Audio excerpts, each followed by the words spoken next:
Some people are not just draining your future, your bank account.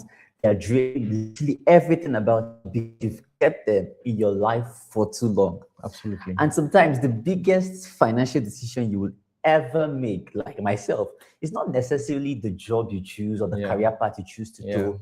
It's actually the people, the relationships you choose to keep close and keep in your life. Absolutely. And today we're going to be talking about money and relationships. These are two delicate aspects of life, Very right? delicate. Very delicate Very aspects of delicate. life. So we're just going to try our best to talk around a few things because, many people are broke today, stressed, and financially struck out, not only because of bad money habits, but also because of unhealthy relationships. Very true.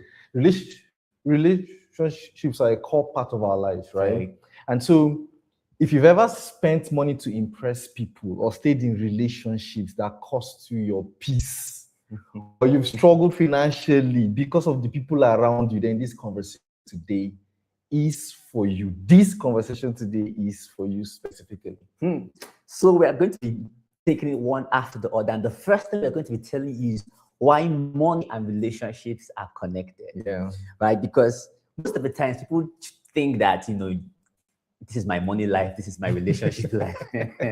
Literally every money you make or lose is as a result of a relationship. Yeah. Every dime that you True. make or lose. Because the truth is, the two of them are very interconnected. connected. Yes. I can beat my chest for sure and tell you, if you check your life now, there's not a dime you've made without a relationship. Yeah. And there's no dime spent as well without a relationship. Yes. So They are very connected. And relationship don't just affect your finances, they affect how you spend, how you save, True. how you think, how you grow, and even the amount of stress you carry. Right? Because literally you cannot actually be stressed as you are if you are not doing certain things because of certain people. Yeah. Right? It's all connected. For example, just one supportive relationship can help you grow drastically financially. Absolutely.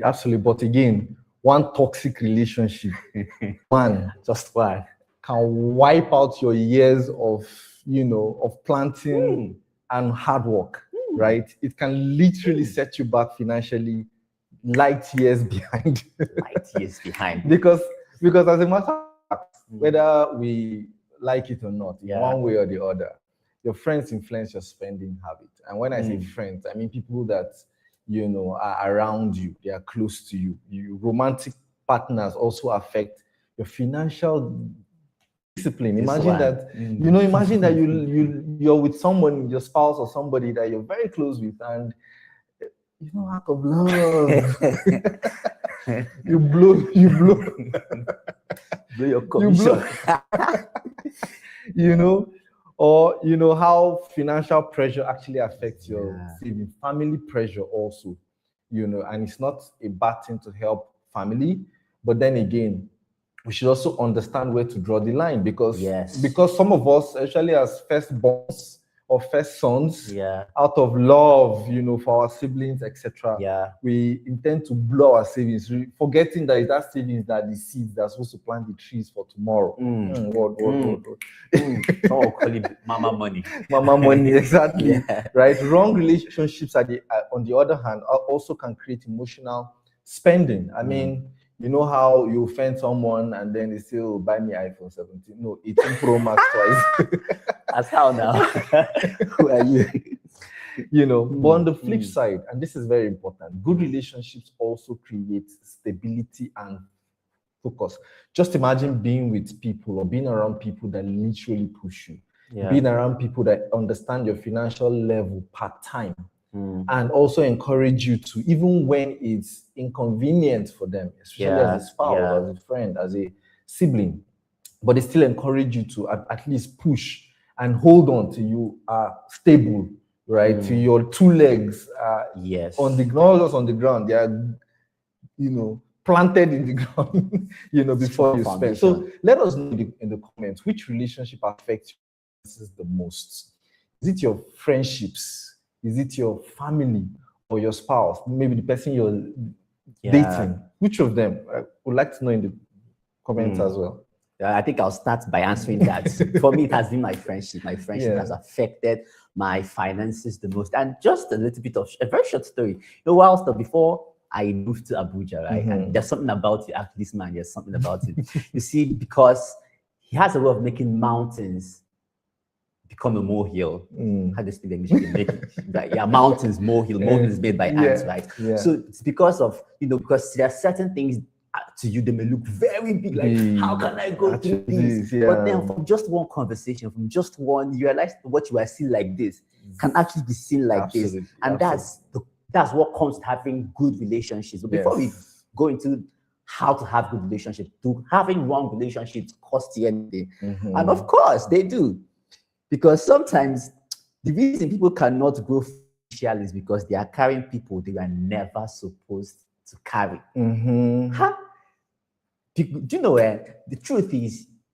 First of all, you must learn and understand, which is something I'm coming to peace with now. I must learn to carry myself very well first, just like you said, before I can carry any other person and any other thing. And the hard talk is, many people, including myself, before we confuse love with responsibility. Absolutely. And these two things can be separated, although love comes with responsibility, yes, but love is not directly responsibility. You can love people and still say, I cannot keep destroying myself, or better still, love somebody from a distance. Exactly. Because it's easier to love certain people and do good things if they are far off, but if they are close, the closer it is, the higher the pressure is likely to be to do certain things. For instance, when they are really close and you're seeing them be a certain way, that's when you may go out of your way to start doing things like borrowing constantly to help them keep up with a certain lifestyle. You start being pressured to spend a certain way. You do certain things you naturally wouldn't. And now this one is hard talk as well. Sometimes you may even need to, if you're still a single person, leave your family, because sometimes family guilt and some obligations will make you do some things. Is it not friendships that cause you to maintain fake lifestyles just for social acceptance? I mean, all of these are the cost of wrong relationships. True. And some people don't just waste your time. They actually waste your opportunities. Because if you look at it like that, then I think we'll start, thinking differently. Because how we just feel like, okay, it's just my time now you're taking. But you don't understand that there are opportunities as well that has gone down the drain. Now, think about it. Imagine being amongst people that make you spend just to belong. Imagine dating someone, that discourages your growth. I remember one of those relationships I had way long ago, and each time this particular lady comes around me and I'm reading, it feels like, why are you wasting your, like, what? It was a serious matter, right? So just imagine, do you get, like, and there are people that do not believe that self-education can lead you anywhere.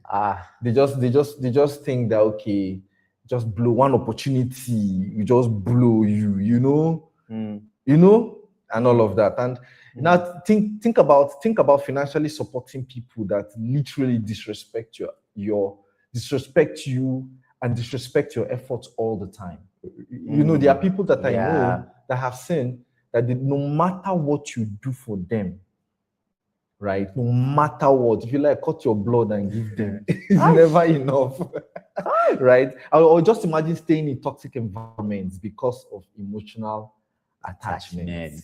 I mean, we've come way back, how to say things like way back, and we've known for 10 years now. Do you get to build through the thing? So, and even when it's destroying you, and even when you've grown past that relationship, you still stay there. Toxic environment. And the truth about the matter, and this is there's no harder way to say it. I mean, there's no easier way rather to say it, is that you cannot build wealth while constantly funding chaos and bad habits. Like, there's no how you can build wealth constantly. Your somebody, you take your time, invest your energy and time to make money and to build your life, but you're carrying a baggage that is constantly draining you, and the bad habit to constantly come to you, and you'll now be funded.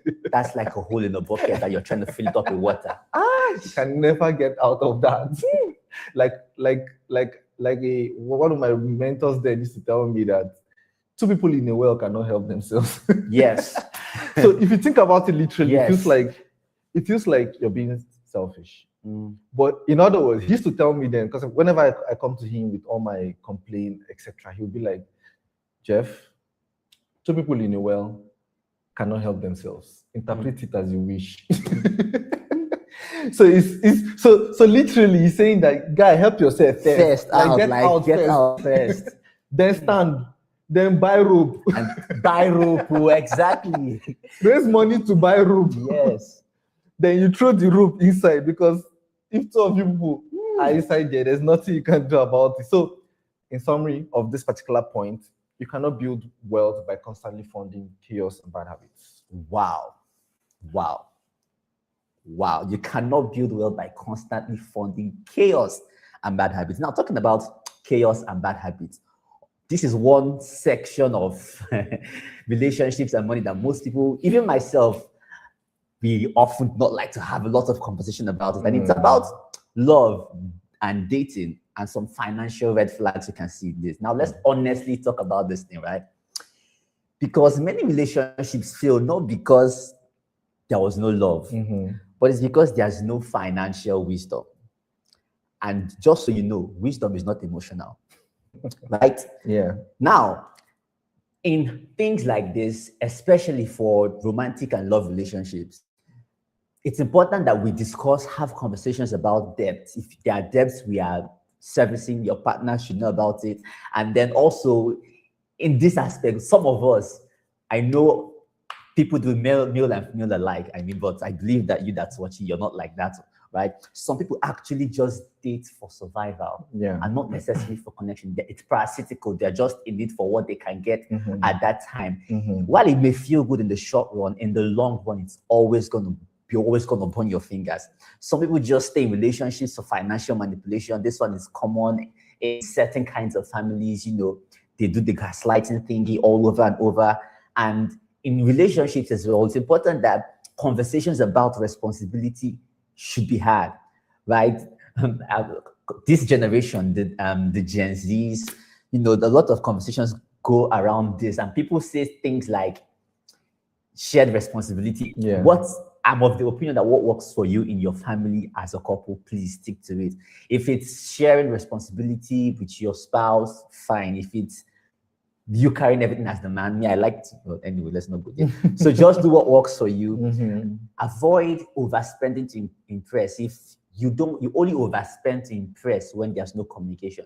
Because if you're communicating with your spouse, she would know, okay, this like he's trying to overdo it now. She'll be like, Baba, calm, you don't try for me, sir.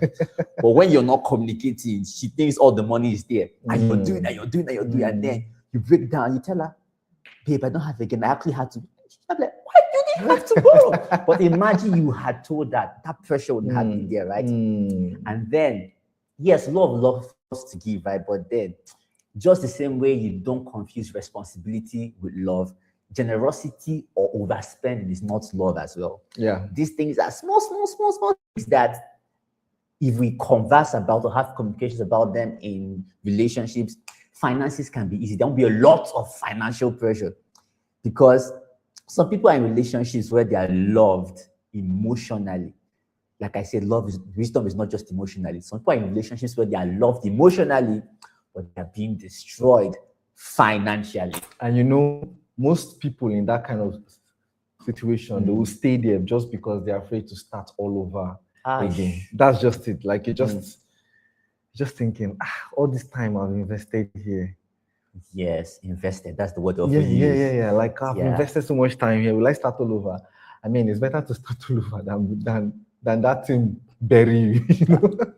Yes, than that thing bury you. Speaking of which, I would like to know if you're enjoying this conversation so far, please leave us a like, share this video, subscribe to the channel. You can get more of these Also, in the comment section, what financial red flags should people never ignore in relationships? I mean, this is you. I mean, you are also an expert in this, so we just want to know your opinion. Yeah. What are the financial red flags you will not ignore?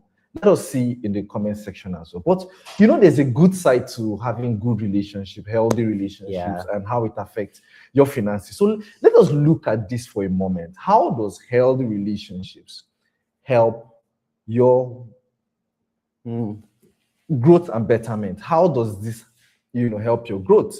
The right relationships don't just make you happy, they make you better. Yes. As a matter of fact, someone like me, my drive comes from the people around me, majorly. Yes. Right. My kids, I like to see them have some very good things of life, right? The people around me, I like that for the fact that I exist, their lives are better. You see, so most times it's the relationships around me that actually help me get better. When I thinking about it, I mean, I'm not sure, what to eat for this week may be my issue, right? So why would I just go and sleep?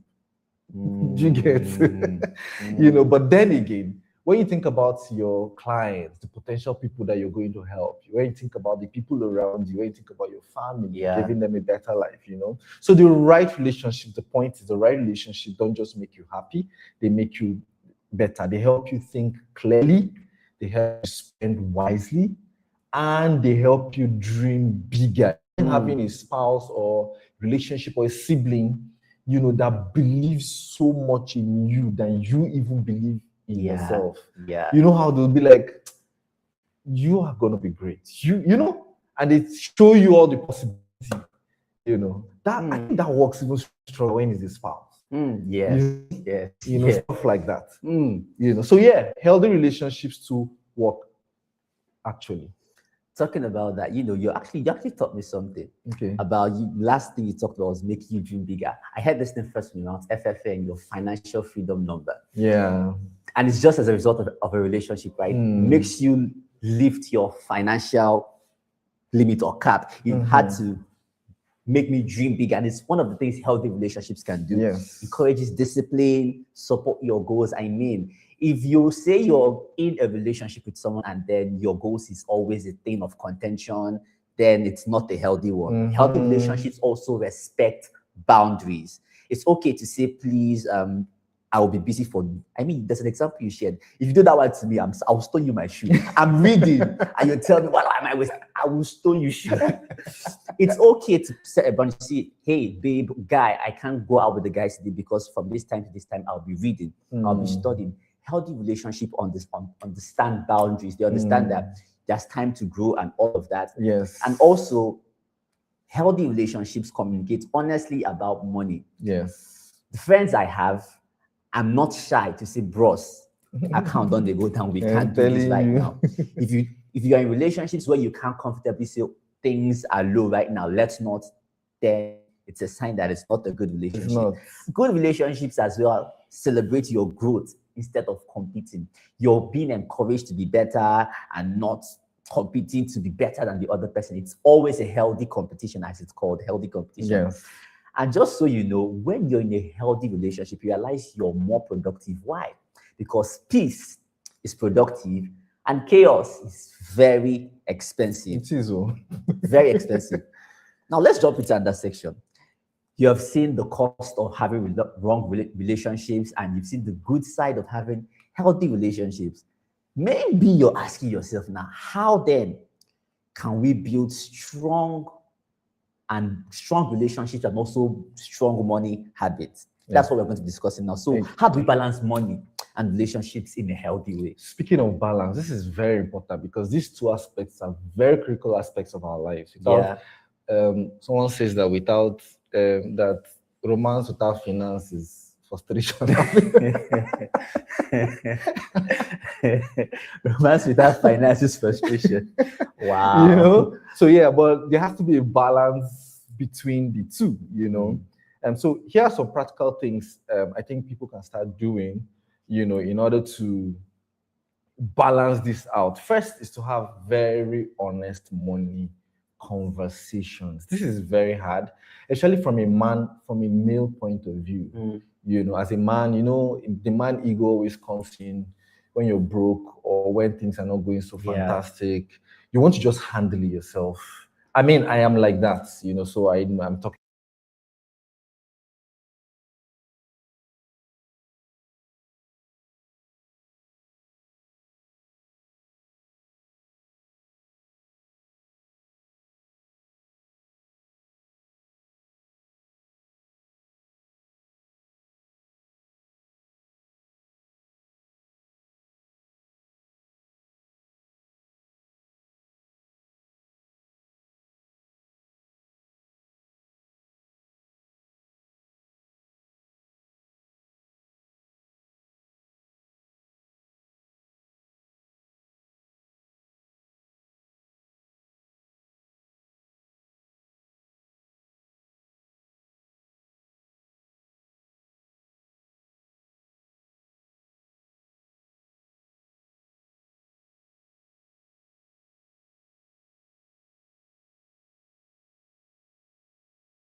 Okay.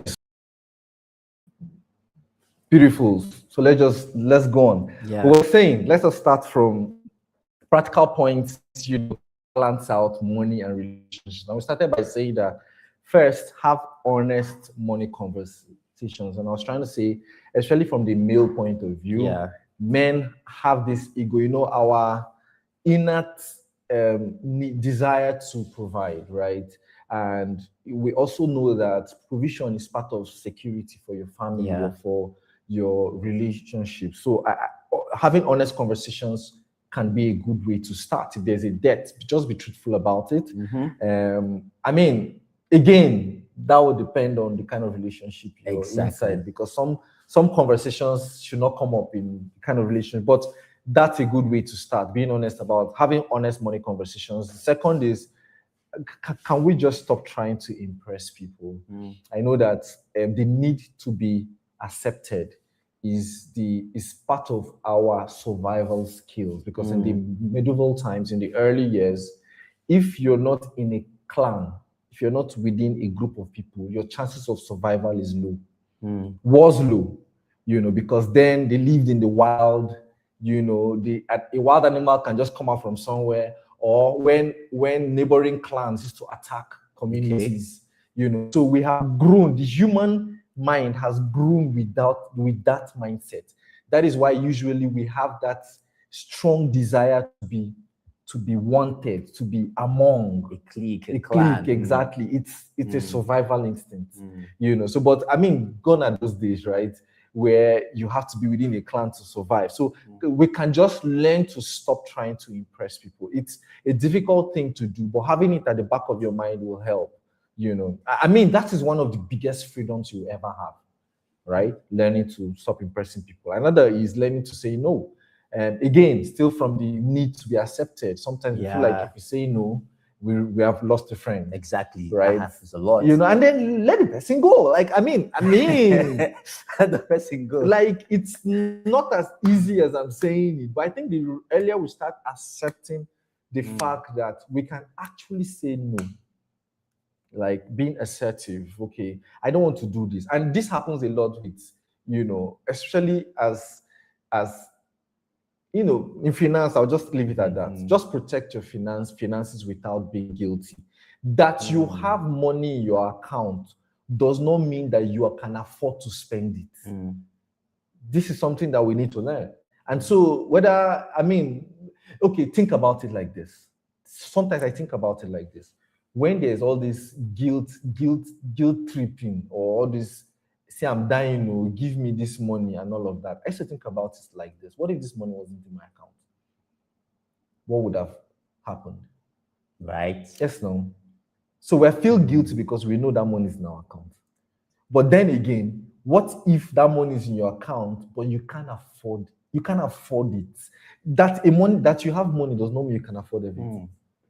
You know, so boundaries are very important, right? The fourth point is build with people who are serious about growth. It's important that you are around people that are also growth conscious, not people that, you know, we see you like you too do, you know.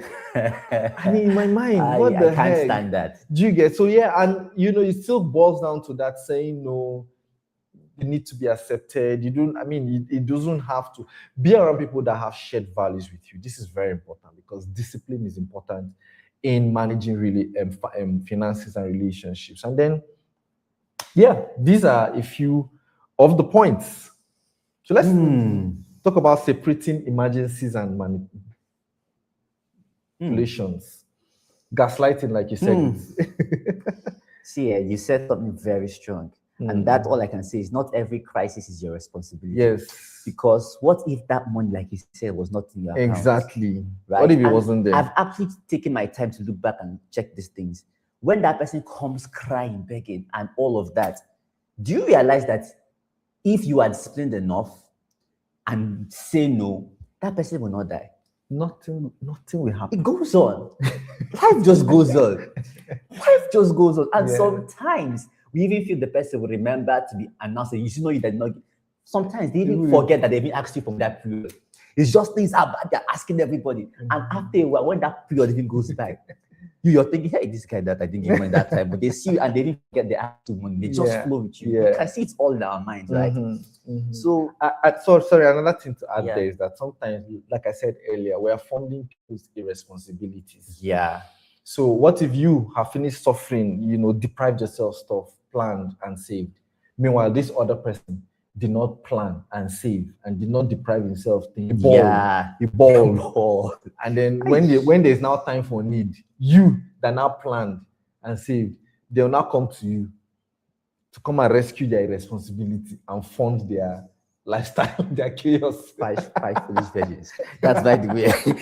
Well, sometimes saying no is the only singular way you can save your future. Sometimes just that no is one way you can save your future. And if you realize from the conversation so far, you realize that when it comes to money, finances, it's highly emotional, whether you like it or not. That's why you need to discipline your emotions. Because the truth is, many money problems are actually emotional problems. Yes, people spend money because most times they are lonely, they're depressed, they're feeling insecure, they're just trying to prove a point. Maybe you came from a family where you are deprived of a lot of things and now you're making money and say, I will show you. I will show you. I just someone say something. I used to say that thing before, but at some point I said, question that thing. Bro, are you sure this is the right thing to say? It says, I will show money something. No, so as small as you know when you get what you now want to show money something. Things like just because you grew up not having a lot and and the wrong relationships can quietly destroy your future while smiling in your face. True. So that's why you need to be very intentional to protect your heart, protect your peace, protect your future, and protect your finances. Absolutely. It's very, very, very important because again, every money you have spent, like I said, was as a result of a relationship. Yes. And every money you have spent is also as a result of a relationship. So do well to protect these things. Exactly. And so as we wrap up this conversation this morning, if this has helped you in any way, kindly just leave us, like, share, and share this with someone that will need this type of conversations. And do well to subscribe as well to this channel so that you can see more of these. If you have questions or concerns, you can just leave it for us. Leave it in the comment section. Let us look at it. Or contributions or corrections. If there's anything we said that did not make sense, just leave it in the comment section.